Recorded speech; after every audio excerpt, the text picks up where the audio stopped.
এই এই জিনিসগুলো নিয়ে আমার সঙ্গে বের হও। এই জিনিসগুলো মানে কি, একটা গর্ভবতী নারীর বাচ্চা খালাস করতে গেলে যা যা লাগবে সেইগুলো নিয়ে তুমি আমার সঙ্গে বের হও। হযরত ওমর তার বিবিকে নিয়ে অপর পৃষ্ঠাতে তাঁবুর মধ্যে ঢুকাই দিলেন। আর লোকটাকে বলতেছেন, ভাইজান কোনো টেনশন করবেন না, আমি একটা ভালো ধাত্রী তাঁবুর মধ্যে ঢুকাই দিছি, একটু ধৈর্য ধরেন। কিছুক্ষণ পরে হযরত ওমর ফারুকের বিবি বলতে, স্বামী গো, আপনার দোস্তকে, আপনার বন্ধুকে খবর দেন, তার বিবি বাচ্চা দুইটাই সুস্থ আছে। ইয়া আমিরুল মুমিনিন, আপনার বন্ধুকে খবর দেন, আপনার তার বিবি বাচ্চা দুইটাই সুস্থ আছে। ওমর ফারুক তাকায় থেকে লোকটা মাটির গড়াগড়ি করতেছে। ওমর ফারুক বললেন, ভাই এরকম কেন? বলে, আপনি হলেন অর্ধ জাহানের খলিফা, আপনি 3 বার আমাকে সালাম দিলেন, আমি সালামের উত্তর দিলাম না, খারাপ ব্যবহার করলাম, এরপরে আপনার বউ দিয়া আমার পোষ্যবতী বিবির বাচ্চা খালাস করলেন, আপনি এত নরম কেমনে হলেন? ওমর ফারুক বলে, ভাইজান দায়িত্ব যেদিন থেকে পাইছি সেদিন থেকে আমার গরম আল্লাহ কমায় দিয়ে আমাকে নরম বানায়া দিছে। আব্দুল্লাহ বলতেছে, রে রবির সাহাবীরা, তোমরা সবাই যখন ঘুমাইছিলে এমন সময় আমার বাবা আমার দরজায় গিয়ে ডাকতেছে, আব্দুল্লাহ আব্দুল্লাহ বলে। আমি দরজা খুলে তাকায় দেখি বাবার হাতে একটা পাঞ্জাবি। আমি বললাম, বাবা বাইতুল মাল থেকে আমার একটা পাঞ্জাবি দিছে, বাবা আপনি আর একটা দিবে যাচ্ছেন? ওমর ফারুক কোরআন থেকে তেলাওয়াত করলেন, ইন্নাল্লাহা ইয়ামুরুকুম আন তুআদ্দুল আমানাতি ইলা আহলিহা ওয়া ইযা হাকামতুম বাইনান নাস আন তাহকুমু বিল আদল। আল্লাহু আকবার বলেন। এই আয়াতের মধ্যে আল্লাহ কি বলতেছেন জানেন? আমার ভোট আমি দিব, যাকে খুশি তাকে দিব। এই স্লোগান স্বৈরাচারী স্লোগান। আমার ভোট আমি ইচ্ছা মতো দিবার পারবো না, আল্লাহর বিধান, নবীর বিধান, আমাকে যেভাবে দিবার বলছে আমাকে সেইভাবে দেওয়া লাগবে, ঠিক কিনা বলেন? যাকে খুশি তাকে দেওয়া যাবে না। আয়াতের তাফসীর আমি একটু পরে আসতেছি, তবে যেটা বলে শোনেন। ওমর ফারুক বলে, আব্দুল্লাহ এই পাঞ্জাবি তোকে আমি দিবার আসিনি বাজান, এইটা আমার ভাগে পড়েছে, এখন বল এত ছোট পাঞ্জাবি পরে যদি আগামীকাল খুতবা দেই, মুসল্লির নজর কিন্তু মুসল্লির দিকে না, মুসল্লির নজর হলো ইমামের দিকে। তোর পাঞ্জাবিটা আমাকে একটু দান করে দে। আব্দুল্লাহ বলে, আমার কাপড়ের অংশটুকু আমার বাবাকে দান করে দিলাম। বাবার কাপড় আমার কাপড় একত্র করে বাবা লম্বা জুব্বা বানায় এখন খুতবা দেয়। এখন বলো বাবার খুতবা শোনা যায় কিনা যায়? সমস্ত সাহাবীরা চিল্লায় বলে, আল্লাহর কোরআন দিয়ে যখন রাষ্ট্র চলবে, এমন ভালো মানুষ মুত্তাকিদের আল্লাহ বান্দারা নেতা হিসাবে দেখতে পাবে। মেয়েটা বলতেছে, পথিক আমি 6 দিন হলো হযরত ওমরকে খুঁজতেছি, আর 1 দিনের মধ্যে যদি ওমরকে খুঁজে না পাই তাহলে আসল জায়গায় বিচার দিব। আমার কথা যে আপনাদের মনে আছে? ওমর ফারুক মেয়েটা কি বলছেন? তুমি যদি ওমরকে পাওয়ার চাও রাষ্ট্রভবনে যাও, তুমি কোথায় যাও? গণভবনে যাও, সংসদ ভবনে যাও। উমর কি উঠ দুম্বা নাকি যে 2 পাহাড়ের মাঝখানে উমরকে খুঁজতেছ? মেয়েটা বলতেছে, পথিক আল্লাহর কোরআন দিয়ে যখন রাষ্ট্র চলবে তখন নেতা খোঁজা লাগবে না, বরং নেতারাই দুঃখী মানুষকে খুঁজে বেড়াবে। আপনার বলেন তো, আল্লাহর কোরআন দিয়ে যখন বাংলাদেশ চলবে কোন গরিব মানুষ ধনীর বাড়ি যাওয়া লাগবে না, বরং প্রত্যেকটা ধনীরা গরিবের দরজায় দরজায় ঘুরবে। কারণ গরিবের কোনো ঠেকা নাই, ঠেকা হলো ধনীর 2.5 টাকা। গরিবের হাতত না দিবার পাইলে ওই ধনিক জাহান্নামত যাওয়া লাগবে। চিন্তা করছেন? এখন 1 ব্যাগ টাকা দিয়েছে, 1 ব্যাগ টাকা জাকাতের টাকা দিলে গরিবের দরজার দরজা ঘুরতেছে। গরিব বলে, ভাই কি খবর? বলে, জাকাতের টাকা দিয়ে আল্লাহর গোলামি কর, আল্লাহকে সাহায্য চাই, তোর জাকাতের টাকা আমার দরকার নেই। ওই 7 দিন ধরে ঘুরছে, 7 দিন একটাও দরজা খুলে না। মনের দুঃখে মাটির বসে বলতেছে, আল্লাহ কোরআন দিয়ে যখন রাষ্ট্র চলবি তখন ধনী হওয়ার চাইতে গরিব হয় ভালো। গরিব খেলে আরামে বসে আছে আর আমি পাগলার মতন ঘুরতেছি, একটা গরিব টাকা নেয় না, কি করি? মনের দুঃখে মরুভূমি গেছে। যা দেখে একদম গাছের ছায়ে বস্তা মাথাতে ঘুম পাড়তেছে। দেখা গেল মনে করতে একবারে 7 দিন পরে গরিব পাচ্ছি রে, এই মনে করে দিছে সালাম। আসসালামু আলাইকুম, লোকটা বলে আলহামদুলিল্লাহ। দেখা গেল বলে পাগলা রে, আমি তোরে সালাম দিলাম যে আলহামদুলিল্লাহ বলিস কেন? বলে 1 বস্তা টাকা 15 দিন হলে ভর্তি ভাই, একটা গরিব নাই, তোর দেখা গরিব মনে করে আল্লাহ শুকর আদায় করছি রে, এ টাকার বস্তা নিলে তো। দেখা গেল আমি ঘুরি 7 দিন, তুই ঘুরিস 15 দিন, তাহলে গরিব গেল তো। আল্লাহর কোরআন যখন বাংলাদেশ চলবে তখন সুদকে কবর দেওয়া হবে, যাকাত ভিত্তিক অর্থনীতি চালু হবে।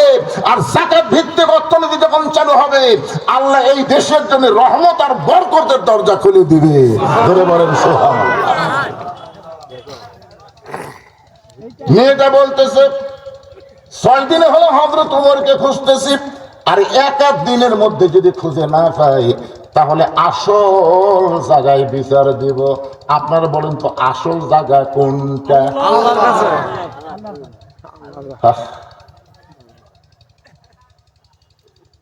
আল্লামা সাইদি হুজুরকে মিথ্যা অন্যায় ভাবে 13 বছর জেলখানায় বন্দী করে রাখছে, অন্যায়। আমরা সমস্ত বক্তারা তার জন্য দোয়া করলাম, দোয়ার কারণে হুজুর কিন্তু জেলখানার মধ্যেই সুস্থ ইনশাআল্লাহ। অথচ ভারতের ইশারায় তাকে জেলখানা থেকে বের করলো, অসুস্থর বাহানা করে হাসপাতাল নিয়ে যাচ্ছে। উনি যখন গাড়িতে চড়তেছিলেন, গাড়ি থেকে নামতেছিলেন, ওই সময় ওনার একটা হাসি আপনারা দেখছেন, হাসি নামতে হাসি। আল্লাহু আকবার। এই বাংলাদেশ কেমন হবে কিন্তু এমন একজন মুফাসসির আর পাওয়া যাবে? এমন একটা হাসি দিল, হাসি দেওয়ার পরে লোকটাকে হাসপাতাল নিয়ে গেল, অন্যায় ভাবে তাকে পুশ করে হত্যা করা হলো। আমরা সমস্ত আলেমেরা তাহাজ্জুদের নামাজ পড়ে বললাম, আল্লাহ, জজ court, high court, supreme court Hasina দখল করেছে, তোমার কোর্টে আমরা বিচার দিলাম, আল্লাহ তুমি এবার বিচার করো। আমাদের চোখের পানি আল্লাহর দরবারে কবুল হয়েছে। আগস্ট মাসে সাইদি হুজুর চলে গেল, পরের আগস্ট সাইদি হুজুর চলে যাওয়ার দিন আসার 10 দিন আগে আল্লাহ তাআলা হাসিনাকে বাংলাদেশ থেকে চোরের মতন পালায় দিল। ধরে বলেন কথা ঠিক কিনা? তো ইজ্জু মান তাশা وتذل من تشاء بيدك الخير إنك على كل شيء قدير। আল্লাহর বান্দার একটু মনোযোগ দিয়ে শুনবেন। মেয়েটা যেই বলতেছে আর 1 দিনের মধ্যে যদি হযরত ওমরকে আমি খুঁজে না পাই তাহলে আসল জায়গায় বিচার দেব। আপনারা বলেন তো আসল জায়গায় বিচার দিবে? হযরত ওমর হাঁটু গেড়ে বসলেন, মেয়েটার সামনে হাঁটু গেড়ে বসে বললেন, মা, ওই আসল জায়গায় তুমি বিচার দিও না মা। তুমি যে ওমরকে 6 দিন হলে খুঁজতেছো, আমি হইলাম সেই ওমর। চিন্তা করে দেখেন, আল্লাহর কোরআন যখন রাষ্ট্র চলবে তখন নেতারা কেমন মুত্তাকি হবে। একটা মেয়ের সামনে হাঁটু গেড়ে বসে বলতেছে, মা, আসল জায়গায় বিচার দিও না মা, আমি বড় ভয় করি মা, আল্লাহর সামনে আসামি হতে আমি বড় ভয় করি। কেমন ভয় ভিতরে ছিলেন। গভীর রাত্রে হযরত ওমর ঘুরতেছেন, হঠাৎ দেখতে পাই তাবুর মধ্যে কি যেন হচ্ছে। 2টা বাচ্চা খালি মা মা বলে কাঁদতেছে। মা গো, আর পারি না মা, ক্ষুধার জ্বালায় আর সহ্য করতে পারি না মা, খাবার দাও। মা বলতেছে, বাবা একটু ধৈর্য ধরো, গোস্ত সিদ্ধ হলেই তোমাদের খাবার দিব, গোস্ত সিদ্ধ হলেই খাবার দেব। ওমর ফারুক চিন্তায় পড়ে গেলেন, দুম্বার গোস্ত হলে বড়জোর 8 ঘন্টা লাগবে, ওটের গোস্ত হলে 1 ঘন্টা লাগবে। এত রাত হয়ে গেল, এখন পর্যন্ত গোস্ত সিদ্ধ হয় না। এই মায়ের অন্তরে কি সন্তানের দয়া মায়া নাই? ওমর ফারুক আর দূরে থাকতে পারলেন না, তারপর নিকটে গিয়ে বললেন, মা, তোমার 2টা সন্তান ক্ষুধার জ্বালায় কান্দে, আর এখন পর্যন্ত তোমার গোস্ত সিদ্ধ হয় না। মেয়েটা বলে, পথিক, আমার বাড়ি হলো ইয়ামিন দেশে, আমি শুনতে পাইলাম হযরত ওমর অত্যন্ত ভালো মানুষ। আমি গতকাল বিকাল বেলায় আমার দুইটা এতিম বাচ্চাকে নিয়ে ওমরের দরবারে যাওয়ার চাইছিলাম, কিন্তু এত পুরুষ মানুষের ভিড়, আমি একটা মহিলা হয়ে আমার এতিম বাচ্চাকে নিয়ে যেতে পারলাম না। আমি আজকে রাত্রেবেলা আমার দুইটা বাচ্চাকে নিয়ে কোনো এক জায়গায় থাকার পর আগামীকাল সকালবেলা ওমরের দরবারে যাব। এই নিয়তে তাবু টাঙ্গায় আমার দুই বাচ্চাকে বুকের মধ্যে নিয়ে আমি ঘুমাবার চাই। কিন্তু প্রতিক্রে আমার দুইটা বাচ্চার এত খিদা লাগছে, এরা দুইজন করে মা মা বলে খাবার চাই। আমি এখন কি করব? আমি পাতিলের মধ্যে পানি আর পাথর দিয়ে নিচে আগুন জ্বালায় বলতে যে বাবা গোস্ত সিদ্ধ হলেই তোমাদের খাবার দেব, গোস্ত সিদ্ধ হলেই তোমাদের খাবার দেব। আমি মনে করেছিলাম আমার বাচ্চা দুইটা সান্ত্বনার বাণী শুনতে শুনতে ঘুমায় যাবে, কিন্তু এদের পেটে এত খিদা লাগছে, এদের চোখে ঘুম ধরতেছে না। আমি মা হইয়া বুঝবার পারতেছি আগামীকাল পর্যন্ত আমার বাচ্চা দুইটার বাঁচবে না। যেই কইছে আমার বাচ্চা দুইটা বাঁচবে না, ওমর ফারুক বললেন মা তুমি আর পানি আর পাথর সিদ্ধ না করে তুমি তোমার দুইটা বাচ্চাকে বুকের মধ্যে নাও মা, তুমি একটু ধৈর্য ধরো। এক দৌড়ে বাইতুল মালের দরজায় গেলেন। আসলাম দরজা খুলে দে, দরজা খুলে দে, সবচাইতে খাবার বড় বস্তা আমার মাথায় উঠে দে। আসলাম মাথায় উঠে দে। আসলাম বলে আমিরুল মুমিনিন আপনি এত চোখের পানি ফেলে কাঁদতেছেন, বস্তা কোথায় নেওয়া লাগবে আমারে বলেন, আমি পৌঁছে দিব। ওমর ফারুক বলে আসলাম রে, একজনের পাপের বোঝা আর একজন মাথায় নেয় না, দে আমার মাথায় উঠে দে। ওয়াউলিল আমরি মিনকুমকে মানতে গিয়ে আসলাম যখন খাবার বস্তা মাথায় তুলে দেয়, ওমর ফারুক বস্তা মাথায় নিয়ে এত জোরে দৌড়ায়। পিছন থেকে আসলাম বলে আমিরুল মুমিনিন এই বস্তা নিয়ে দৌড়ে দেখি আপনি পড়ে যে আপনার কষ্ট হবে, আপনি কি বুঝেন না? ওমর ফারুক বলে আসলাম রে, সময় মতো যদি বুঝবার না পারি তাহলে জাহান্নামের আগুন ওমরকে পুড়ে ফেলবে। এক দৌড়ে তাবুর নিকটে গিয়ে বললেন মা তোমার দুইটা সন্তান কি জীবিত আছে মা? মেয়েটা বলতেছে এখনো জীবিত আছে। ওমর ফারুক বললেন তাহলে রুটি আর হালুয়া তৈরি করো মা। মেয়েটা রুটি আর হালুয়া যখন তৈরি করে ওমরের হাতে দেয়, ওমর দুইটা বাচ্চাকে উরাতের উপরে বসায়া রুটি হালুয়া সে যখন মুখের মধ্যে দেয়, দুইটা বাচ্চা ফেল ফেল করে ওমরের দিকে তাকায় থাকে, চোখ দিয়ে দর দর করে গাল বেয়ে পানি পড়তেছে। দুইটা বাচ্চা চোখের পানি মুছে দিয়ে বলে কে গো তুমি? এই গভীর রাত্রে বাবার দরদ দিয়া আমাদেরকে রুটি হালুয়া খাও, তুমি কেন কাঁদতেছো? তুমি কেন কাঁদতেছো? ওমর ফারুক বলে আল্লাহ এই অদমকে জাহান্নামের আগুন থেকে তুমি বাঁচাও আল্লাহ।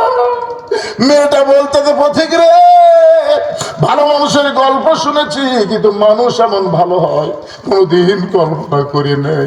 আল্লাহ যদি উমরকে মদিনার খলিফা না বানায়, তোমার যদি মদিনার খলিফা বানাইতো, এই মদিনা যেন দুনিয়াতে আল্লাহর জান্নাত হয়ে যেত। ওমর ফারুক হাঁটু গেড়ে বসে বললেন মা তুমি আজকে 6 দিন হলে কি দুঃখ নিয়ে ওমরকে খুঁজতেছো? তুমি যে ওমরকে খুঁজতেছো আমি হলাম সেই ওমর মা, আমি হইলাম সেই ওমর। মেয়েটা বলতেছে আমিরুল মুমিনিন আপনি যদি সেই ওমর হন তাহলে চোরের মতন একা একা কেন ঘুরতেছেন? আপনার কি কোনো চামচা নাই? আপনার কি কোনো কথা কয় না? বাংলাদেশের মতন 96টা দেশের খলিফা একা একা ঘুরতেছেন, আপনার কি কোনো চামচা নাই? আপনার কি কোনো বডিগার্ড নাই? বিদেশ থেকে একটা নেতা বাংলাদেশে আসতেছে, তাকে বিমানবন্দরে হাজার হাজার নিরাপত্তা কর্মী, পুলিশ, আর্মি পাওয়া দিয়ে নেওয়া লাগছে। কথা কন না আর অর্ধজাহানের খলিফা একা একা ঘুরতেছেন, আপনার কি কোনো চান্সে নাই? বডিগার্ড নাই, র্যাব নাই, পুলিশ নাই? সঙ্গে সঙ্গে ওমর ফারুক আল্লাহর কোরআন থেকে তেলাওয়াত করলেন ইন্নামাল মুমিনুনা আল্লাযীনা ইযা যুকিরাল্লাহু ওয়াজিলাত কুলুবুহুম ওয়া ইযা তুলিয়াত আলাইহিম আয়াতুহু জাদাতুহুম ঈমানাও ওয়া আলা রাব্বিহিম ইয়াতাওয়াক্কালুন। ভাইজান আমি আমার সামনে কোরআন শরীফ আছে যে আয়াতে কারিমা তেলাওয়াত করছি, তাফসীর আমি করব, এখন রাত বাজতেছে 12টা, না বাজুক, আমি তো ওয়াদা দিছি করব, কিন্তু এই কমিটির লোকেদের মধ্যে একটু বুঝতেছেন না। এসো এসো, আগে তোমরা কথা বলতো। এই কমিটির লোকের ভিতরে চিন্তা হচ্ছে, হুজুর আমরা মসজিদের উন্নতি গল্পে মাহফিল করতেছি, হুজুর যে ওয়াজ ধরল রে, এই জন্য এদের এই ধকধকি বন্ধ করার জন্য 5টা মিনিট ভাই, 5টা মিনিট। এ ভাই উঠলেন কে ভাই রে? না, যদি কেউ চায়, আপনারা বলেন বিশাল ধানের ঠিপ দেখে আপনি মনে করলেন সবই ধান, বিশাল ধানের ঠিপ দেখে আপনি যদি মনে করেন সবই ধান, সব ধান না থাকলে বড় একটা ফ্যান নিয়ে এসে বাতাস দিলে দেখবি ধান একটাও লড়বি না, পিঠা পাতাটা খালি উড়ে উড়ে উড়ে উড়ে যাবি। ধরে কারণ ঠিক কি না? মসজিদ কার ঘর? আর সেই ঘরের উন্নতি করবে মাহফিল। এখন যদি আপনাদের ব্যাগ দেওয়া হয়, রুমাল দেওয়া হয়, আর আপনার যদি উঠে পান, তা আপনার তো সিটা পাতান, সারেন ব্যাগ কারা কারা ফিটা পাতান নাই?